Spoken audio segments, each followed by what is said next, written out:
Assalamualaikum warahmatullahi wabarakatuh. Kita semua mempunyai keutamaan yang berlainan dalam kehidupan kita.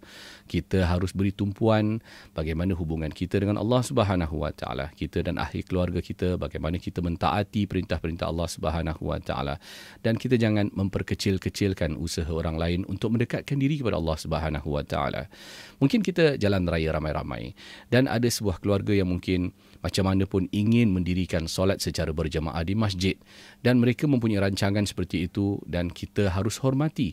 Jangan kita mempersendakan, jangan kita mempermain-mainkan usaha mereka untuk solat berjemaah sebelum jalan raya ataupun setelah jalan raya ataupun di pertengahan jalan raya. Mereka ingin pergi ke masjid untuk mendirikan solat tepat pada masanya bersama keluarga mereka.